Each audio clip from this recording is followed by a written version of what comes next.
أما بعد فقد قال رسول الله صلى الله تعالى عليه وسلم من يرد الله به خيرا يفقهه في الدين أو كما قال عليه الصلاة والسلام رب اشرح لي صدري ويسر لي أمري واحلل عقدة من لساني يفقهوا قولي اللهم صل على محمد وعلى آل محمد كما صليت على إبراهيم وعلى آل إبراهيم إنك حميد مجيد اللهم بارك على محمد وعلى آل محمد كما باركت على إبراهيم وعلى آل إبراهيم إنك حميد مجيد. اللہ تبارک و تعالی اپنے بندوں کے ساتھ جب کسی خیر کا، بھلائی اور نیکی کا ارادہ کرتا ہے تو اس کی 3 نشانیاں اور 3 علامتیں ہوا کرتی ہیں، اور وہ 3 نشانیاں اگر موجود ہیں تو یہ اس بات کی علامت ہے کہ اللہ پاک نے خیر کا ارادہ فرمایا ہے. نمبر 1، رسول اکرم صلی اللہ تعالی وسلم نے ارشاد فرمایا کہ اللہ پاک جب کسی شخص کے ساتھ خیر اور بھلائی کا ارادہ کرتا ہے تو اللہ اسے دین کی سمجھ عطا کرتا ہے. اور دین کی سمجھ عطا کرنے کا معنی یہ ہوتا ہے کہ اللہ تبارک و تعالیٰ اس شخص کو دین سیکھنے کی بھی توفیق عطا فرماتا ہے اور دین پر عمل کرنے کی بھی توفیق عطا فرماتا ہے. اس کی زندگی میں جو معلومات ہیں وہ معلومات اس کے معمولات بننا شروع ہو جاتے ہیں. رسول اکرم صلی اللہ علیہ وسلم کی مبارک زندگی کا جو حصہ اس نے سیکھا وہ حصہ اس کی زندگی میں عمل کے اندر موجود ہے. یہ اس بات کی نشانی ہے کہ اللہ تبارک و تعالیٰ نے اس کے ساتھ بھلائی اور خیر کا ارادہ فرمایا ہے.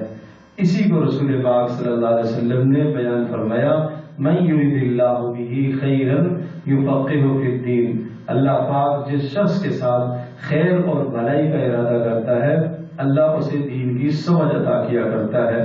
اب اس حدیث کو سننے کے بعد ہم میں سے ہر آدمی اپنی زندگی کا جائزہ لے لے کہ میرے ساتھ اللہ نے کیا خیر کا ارادہ فرمایا ہے کہ نہیں. اور جس شخص کے ساتھ اللہ پاک خیر کا ارادہ کرتا ہے اللہ تبارک و تعالیٰ اسے دنیا اور آخرت دونوں جہانوں میں کامیاب کرتا ہے.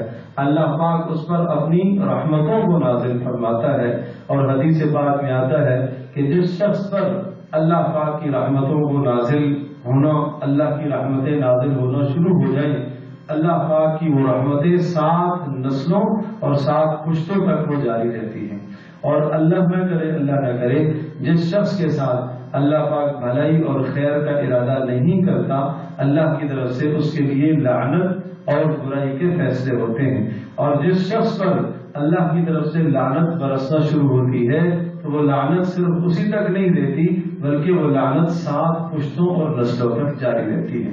تو ایک معیار تو یہ سمجھایا، پہچان بتائی کہ جس شخص کے ساتھ اللہ بھلائی کا ارادہ کرے، خیر کا ارادہ کرے، اللہ اسے دین کی سمجھ عطا کرتا ہے.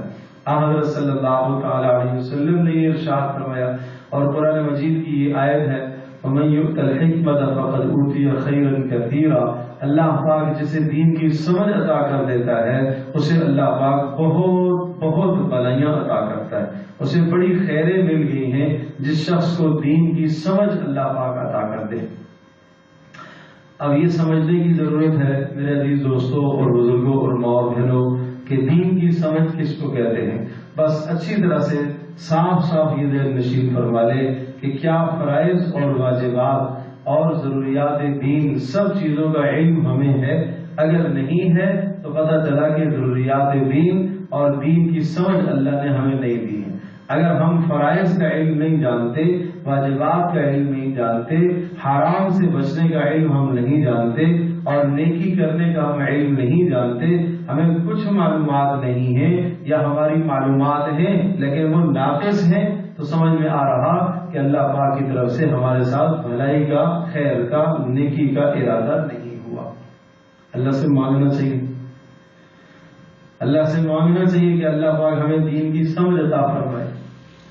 اس دنیا کے اندر ضابطہ اور اس دنیا کے اندر زندگی گزارنے کا جو سب سے بہترین طریقہ ہے وہ طریقہ ہے جو رسول اکرم صلی اللہ تعالی وسلم لے کر آئے۔ ہم صبح سے شروع کریں۔ ہم جب صبح کو بیدار ہوتے ہیں تو ہم دیکھیں کہ ہمارا بیدار ہونا کیا رسول پاک صلی اللہ علیہ وسلم کی سنت کے مطابق ہے۔ ہمیں بیدار ہونے کی ساری سنتیں معلوم ہیں۔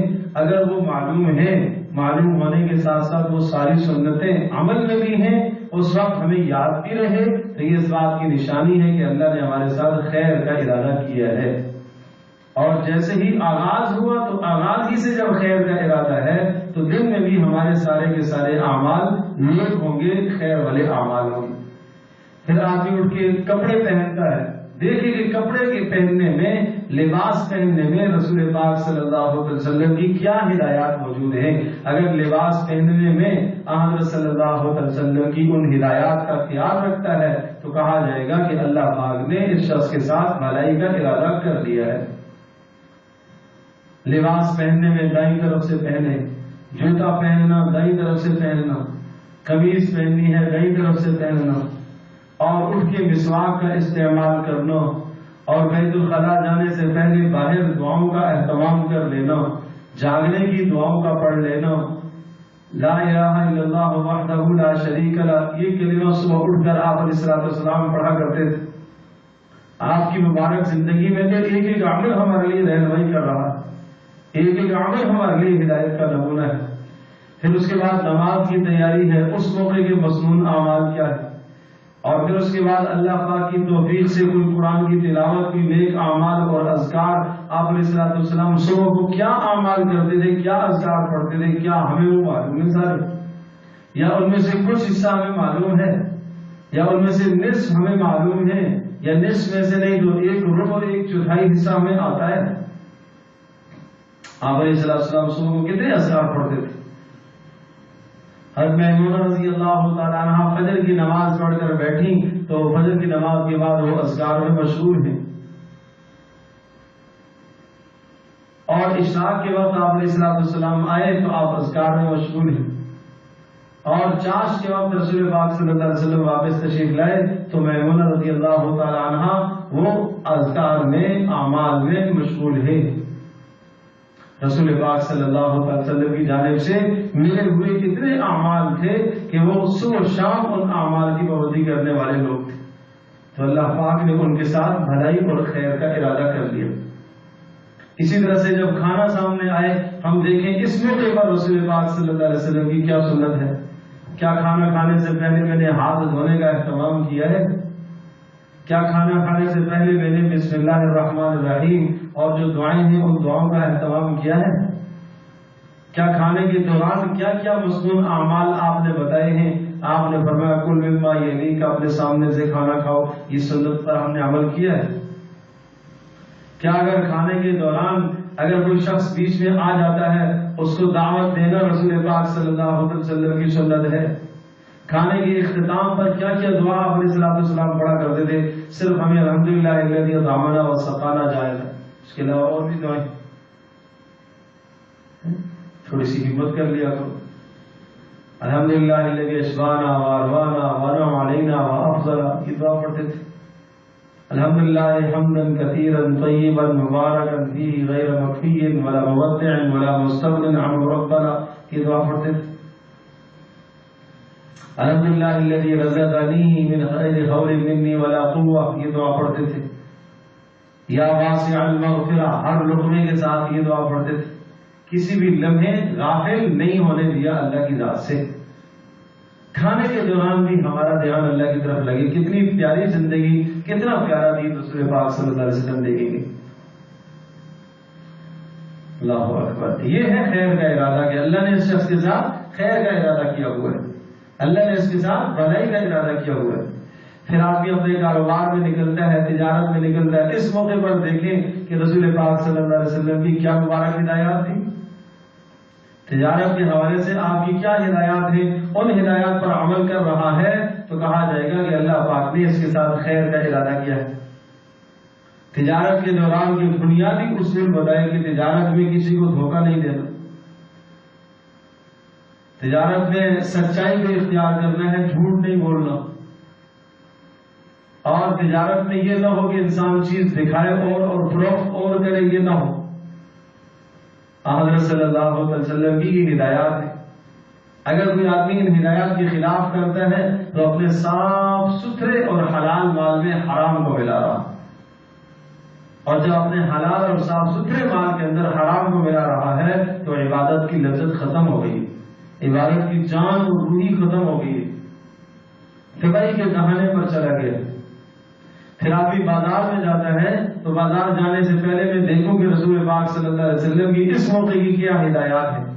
دین کی سمجھ ہے نا کہ اللہ جس کو دین کی سمجھ دیتا ہے، اللہ پاک جس کے ساتھ بھلائی کا ارادہ کرتا ہے، اللہ اسے دین کی سمجھ عطا کرتا ہے۔ آپ علیہ الصلوۃ والسلام بازار میں کیسے جاتے تھے، آپ علیہ الصلوۃ والسلام چلتے کیسے تھے، آپ علیہ الصلوۃ والسلام لباس کیسے پہنتے تھے، کھاتے کیسے تھے، پیتے کیسے تھے۔ پھر شام کو آرام کا وقت آتا ہے، لیٹنے کا وقت آتا ہے، نبی پاک صلی اللہ علیہ وسلم کی اس وقت کی کیا ہدایات اور کیا سنتیں ہیں۔ ہر وقت کی جو سنتوں کی رعایت کر کے چلتا ہے، کہا جائے گا کہ اللہ کی طرف سے اسے خیر کا ارادہ ملا ہوا ہے، اللہ پاک اس کے ساتھ بھلائی کا ارادہ کرے، اور جس کے ساتھ اللہ بھلائی کا اور خیر کا اور نیکی کا ارادہ کرے تو اس کے لیے تو سعادت مندی ہی خراب، اس کے لیے تو خوش نصیبی۔ تو میرے عزیز دوستوں، بزرگوں اور معاونوں، ہم دیکھیں گے کیا یہ علامت ہمارے اندر موجود ہے؟ ہر آدمی اپنا محاسبہ کرے۔ اور دوسری نشانی، اللہ پاک جس شخص کے ساتھ بھلائی اور خیر کا ارادہ کرتا ہے، دوسری نشانی یہ ہے کہ اللہ تبارک و تعالیٰ اس شخص کو نیک کاموں میں مشغول کرتا ہے، لغویات سے اس کو محفوظ کرتا ہے، فضولیات سے اللہ پاک اس کو بچا لیتا ہے، فضول گولیوں سے محفوظ ہو جائے، فضول خرچ کرنے سے آدمی محفوظ ہو جائے، فضول جگہ مال لگانے سے آدمی محفوظ ہو جائے، اور فضول اعمال کرنے سے انسان محفوظ ہو جائے۔ ایک ایک زندگی کا لمحہ رسول پاک صلی اللہ علیہ وسلم نے قیمتی بنانے کی تاکید کی۔ آپ اندازہ کرو کہ انسان جب رات کو سوتا ہے، کسی بھی پہر اگر جاگ آئے رات کو اور اسے اس کے بعد اٹھنا نہیں ہے، پھر سونا ہے، ابھی فجر میں وقت موجود ہے، لیکن وہ جو بیچ میں تھوڑی سی اسے جاگ آئی ہے چند لمحوں کے لیے، اللہ کے نبی نے اس کی بھی ہدایت کی ہے کہ اس وقت کو بھی تو قیمتی بناؤ، اس وقت بھی ایک مرتبہ کم از کم سبحان اللہ کہہ لو، لا الہ الا اللہ وحدہ لا شریک لہ لہ الملک ولہ الحمد یحیی ویمیت وعلی کل شیء قدیر، یہ کہہ لو۔ اور صرف یہ کہنے کی بات نہیں کہی، اتنی خوبصورت اس پر فضیلت سنائی، جو آدمی یہ کہے گا اور پھر سبحان اللہ الحمدللہ ولا الہ الا اللہ اللہ اکبر یہ پڑھے گا، اور اس کے بعد یوں کہے گا 3 مرتبہ، اے اللہ میرے گناہ معاف فرما، میرے گناہ معاف فرما، میرے گناہ معاف فرما، اللہ اس کے سارے گناہوں کو معاف کر دے گا۔ یہ کب کی بات ہے؟ جب رات کو کسی بھی پہر میں جاگے، ایک یہ فضیلت اسی وقت کے ساتھ۔ اس وقت کیوں ذکر تلقین کیا ہے؟ تاکہ ہمارا کوئی بھی لمحہ اللہ کی یاد سے غافل نہ گزرے، ایک لمحہ اللہ کی یاد سے غافل نہ گزرے۔ فرمایا کسی بھی درخت کے پاس سے گزرو، پتے کے پاس سے گزرو اور پتھر کے پاس سے گزرو، وہاں اللہ کی یاد کا کلمہ کچھ نہ کچھ بول دو، کچھ کہہ دو، اس درخت کو، اس پتھر کو، اس زمین کے حصے اور خطے کو اپنے حق میں گواہ بنا دو، اپنے خلاف نہ گواہ بناؤ۔ اور اگر ایسا نہیں کیا ہے، وہاں گناہ کیا ہے، تو یہ ہمارے خلاف گواہ بن رہا ہے۔ حدیث پاک میں آتا ہے جس شخص کے ساتھ اللہ خیر کا ارادہ کرتا ہے، اللہ تبارک و تعالیٰ اسے لغویات سے محفوظ کر لیتا ہے۔ والذین هم عن اللغو معرضون، ایمان والوں کی خاص خوبی ذکر کی گئی ہے کہ لغویات سے اپنے آپ کو بچاتے ہیں۔ وَإِذَا سَمِعُوا اللَّغْوَ أَعْرَضُوا عَنْهُ وَقَالُوا لَنَا أَعْمَالُنَا وَلَكُمْ أَعْمَالُكُمْ لَا نَبْتَغِي الْجَاهِلِينَ۔ فرمایا اللہ کے برگزیدہ، اللہ کے پسندیدہ لوگ وہ ہیں جب وہ لغو بات سنتے ہیں۔ اللہ اکبر، لغو بات، ہم تو غیبتیں سنتے ہیں آج، ہم تو جھوٹ سنتے ہیں آج، ہم تو چغلخوریاں سنتے ہیں۔ لغو بات اس کو کہتے ہیں کہ جس کلام کا نہ دینی فائدہ ہے نہ دنیاوی فائدہ ہے۔ جب لغو بات کو سنتے ہیں، اعرضوا عنہ، اس سے اعراض کر لیتے ہیں، وہاں نہیں بیٹھتے۔ اللہ اکبر، سلام علیکم لا نبتغی الجاہلین، سلامتی کی بات کہہ کر کنارہ کشی اختیار کرتے ہیں اور یوں کہتے ہیں کہ ہم ایسے انجانوں کے پاس، ایسے جاہلوں کے ساتھ ہم نہیں بیٹھتے۔ تو لغو عمل کرنا اچھی حالت ہے، اس کو جاہل کہا گیا۔ وَإِذَا مَرُّوا بِاللَّغْوِ مَرُّوا كِرَامًا، اللہ کے برگزیدہ بندے خاص اور خاص لوگ وہ ہیں جب لغو کے پاس سے گزرتے ہیں تو شرافت سے گزر جاتے ہیں، اس میں مشغول نہیں ہوتے۔ انہیں اپنی زندگی کا احساس ہے، انہیں اپنی زندگی کے قیمتی سرمایے کا احساس ہے، ان کا ایک ایک منٹ قیمتی ہے۔ حضرت نوح علیہ السلام کے زمانے کی بات ہے، ایک عورت نوح علیہ السلام کی خدمت میں حاضر ہوئی اور اس نے آ کر کہا کہ میرے بچے بچپن میں مر جاتے ہیں، آپ دعا فرمائیں۔ تو پوچھا کتنی عمر میں انتقال ہوتا ہے؟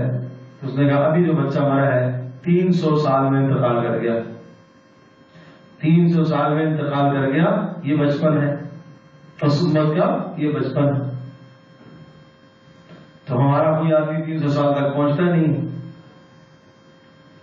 تو حضرت علیہ السلام نے ارشاد فرمایا کہ ایک امت ایسی آئے گی کہ جس امت کی کل عمر 60 سے 70 کے بیچ میں ہوگی۔ تو عورت حیران ہوگی، اتنی تھوڑی عمر، ساری عمر اتنی، 60 سال میں 70 سال میں بوڑھے۔ تو پھر وہ عورت کہنے لگی پھر تو وہ نافرمانی نہیں کرے گا نا، 60 سال جس شخص کی عمر ہوگی پھر وہ نافرمانی تو نہیں کرے گا نا، نور اسلام میں نہیں کریں گے۔ پھر وہ عورت تمنا کرنے لگی کہ اللہ کرے وہ امت مجھے مل جائے اور میرا شمار اس امت کے اندر اگر ہو اور اللہ مجھے وہاں لے جائے تو میں وہ 60 سے 70 سال سارا کا سارا وقت ایک سجدے میں گزار دوں، ایک سجدے میں گزار دوں۔ کتنا تھوڑا وقت ہم لے کے آئے گے، کتنا قلیل وقت ہم لے کر آئے، کتنا مختصر وقت ہم لے کر آئے۔ ہر وقت ہمیں قبر کے قریب کر رہا، ہر دن ہمیں قبر کے قریب کر رہا، ہر رمضان گزرا ہم اور قبر کے قریب ہو گئے، ایک چاند گزرا اور قریب ہو گئے، اگلا چاند آیا اور قریب ہو گئے۔ 60 سال لے کر آئے تھے، 20 رہ گئی، 15 رہ گئی، 10 رہ گئی، 5 رہ گئی، 2 رہ گئی، 1 رہ گئی، چند ماہ رہ گئی، بس ختم۔ یہ زندگی کیا زندگی؟ کہاں ہم دل لگائے بیٹھے، کس جگہ پر ہم دل لگائے بیٹھے؟ بے سواد دنیا جس کی کوئی حقیقت نہیں ہے، اور بے وفا دنیا، کہاں ہم دل لگا بیٹھے؟ دل تو اللہ کو دینا چاہیے تھا، اس دل میں اللہ کی یاد کو بسانا چاہیے تھا، اللہ کی محبت کو لانا چاہیے تھا۔ آپ تصور تو کرو کہ نور اسلام کے زمانے میں 1600 سال کی عمر، خود نور اسلام کی عمر 1650 سال بتائی جاتی، 950 سال تو تبلیغ کا زمانہ ہے، اس سے پہلے کا زمانہ، طوفان کے آ جانے کے بعد کا زمانہ، کتنا طویل زمانہ گزرا۔ یہ سارے وقت ہمارے آج کتنے غفلت میں گزرتے ہیں، کتنا اللہ پاک سے ہم دور چلے گئے۔ ہمارا ایک ایک سانس قیمتی بن جائے، ایک ایک لمحہ ہمارا قیمتی بن جائے، اور اگر ایک لمحہ جو قیمتی نہ بنا، جو ضائع ہو گیا، جنت میں جانے کے بعد بھی سب سے زیادہ افسوس اس لمحے کا ہوگا جو ہم نے دنیا میں ضائع کیا۔ کیوں ہم اپنے اوقات کو ضائع کرتے ہیں؟ وقت بڑا قیمتی سرمایہ ہے۔ الوقت سیف قاطع اقطعه والا يقطعك، فرمایا وقت تو ایک کاٹنے والی تلوار ہے، اس کو تم کاٹو ورنہ تمہیں کاٹ دے گا، ورنہ تمہیں کاٹے گا۔ ہر آیا ہوا دن، ہر آئی ہوئی رات، یہ دن اور رات یہ ہماری زندگی کو کھا رہے ہیں، ختم کرتے ہیں، یہ ہماری زندگی کو ختم کرتے ہیں۔ امام غزالی رحمۃ اللہ علیہ نے ایک مثال ذکر فرمائی ہے، ایک شخص ہے، بھاگا ہے اور اس کے پیچھے ایک درندہ لگا ہوا ہے، اور درندے سے بھاگا بھاگا، دیکھا تو ایک کنواں ہے اور اس کنویں کے اندر پناہ لینے کی کوشش کی، نیچے جھانک کے دیکھتے ہوئے ایک بڑا اژدہا اور سانپ ہے۔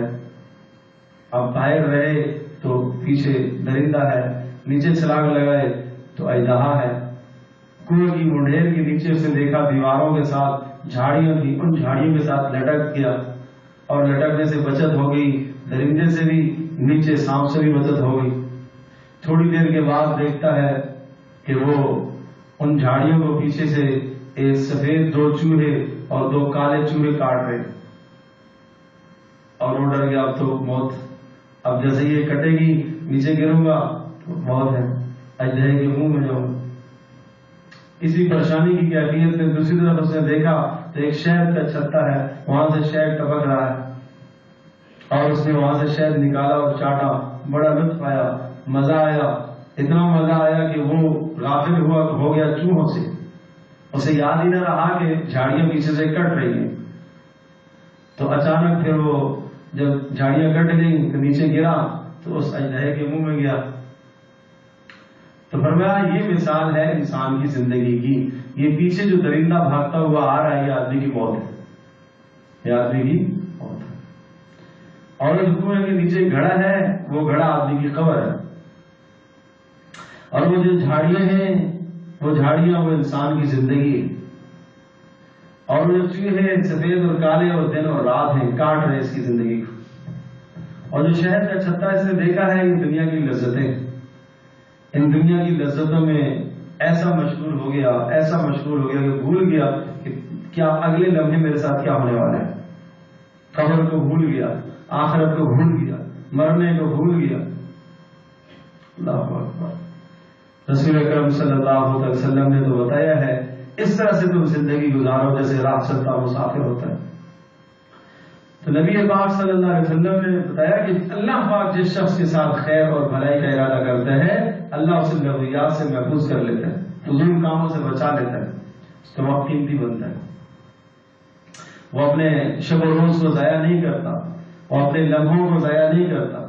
بقول ایک بزرگ کے کہ میں نے زندگی کی اور وقت کی قدر ایک برف کے بیچنے والے سے سنی ہے کہ جو دوپہر کے وقت جب برف شدید گرمی ہے اور اس کی برف پگھل رہی ہے اور وہ برف بیچنے کے لیے بازار میں آیا ہے اور وہ آواز لگا رہا ہے کہ میرے اوپر رحم کھاؤ، ترس کھاؤ، میرا سرمایہ پگھل رہا ہے، ضائع ہو رہا ہے، اسی طرح سے ہماری زندگی کا سرمایہ پگھل رہا ہے،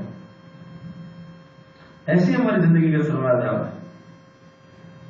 سبحان اللہ، اللہ اکبر۔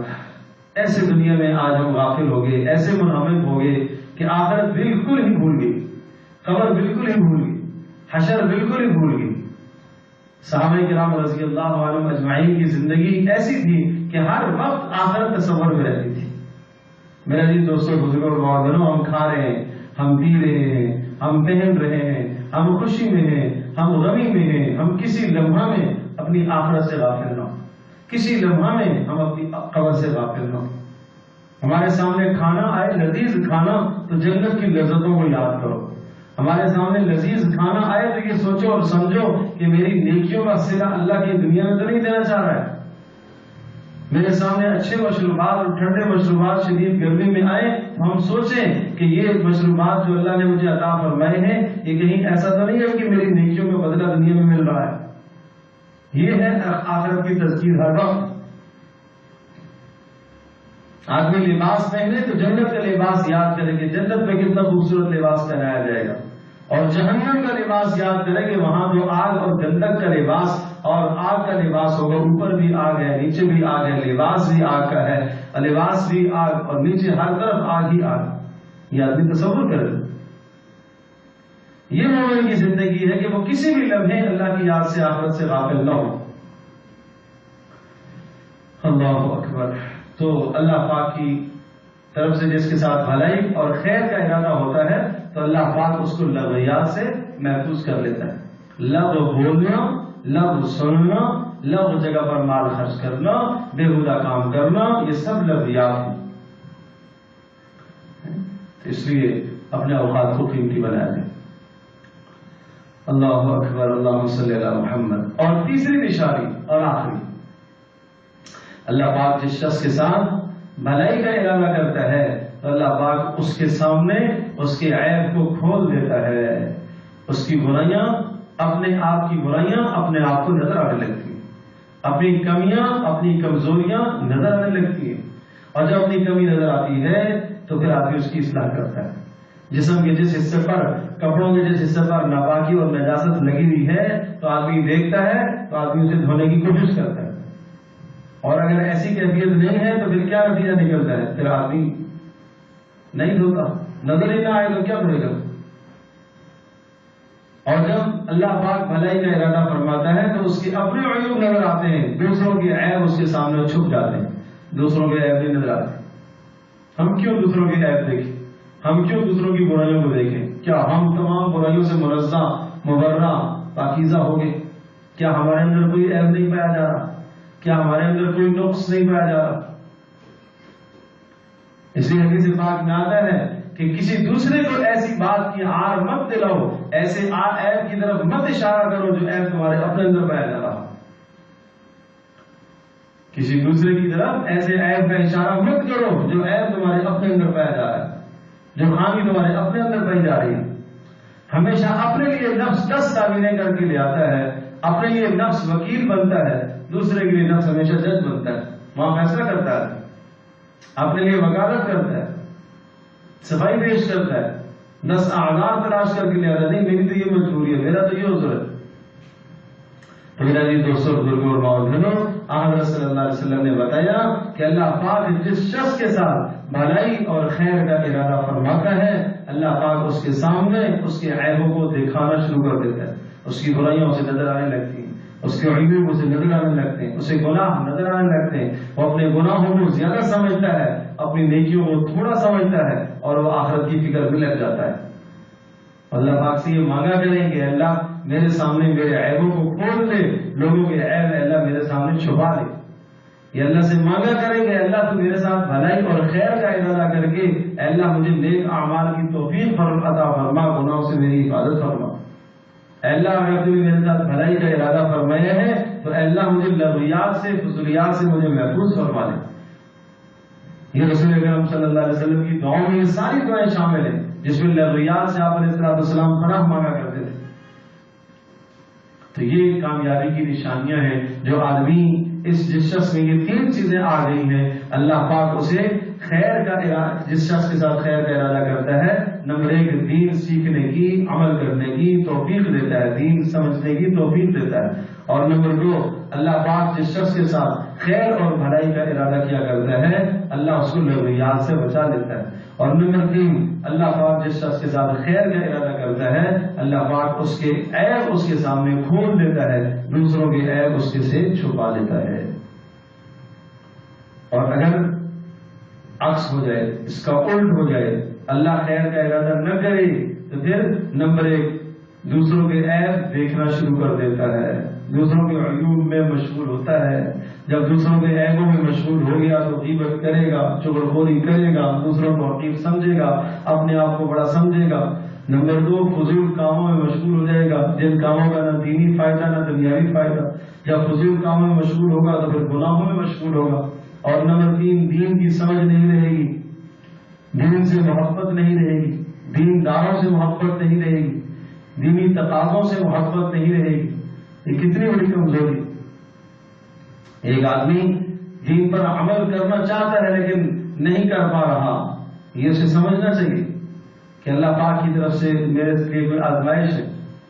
خیر کا عمل کرنا چاہ رہا پھر بھی نہیں کر سکتا، رات کو قیام میں اٹھنا چاہ رہا ہے، تہجد میں اٹھنا چاہ رہا ہے، پھر بھی نہیں اٹھ رہا۔ سفیان ثوری رحمۃ اللہ علیہ سے ایک شخص نے آ کر کہا کہ رات کا قیام کرنا چاہتا ہوں، تہجد میں اٹھنا چاہتا ہوں، نہیں اٹھ سکتا۔ تو انہوں نے ارشاد فرمایا تمہارے گناہوں نے تمہارے پیروں میں بیڑیاں ڈال دی، تمہارے گناہوں نے تمہارے پیروں میں بیڑیاں ڈال دی۔ گناہوں کی وجہ سے ایسا ہوتا ہے، نیک اعمال سے آدمی محروم کر دیا جاتا ہے، نیک عمل کرنے سے محروم کر دیا جاتا ہے، خیر کے اعمال سے، دین کی سمجھ سے اللہ پاک اسے محروم کر دیتا ہے۔ اللہ پاک ہم سب کی حفاظت فرمائے، اللہ ہمیں دین کی سمجھ نصیب فرمائے۔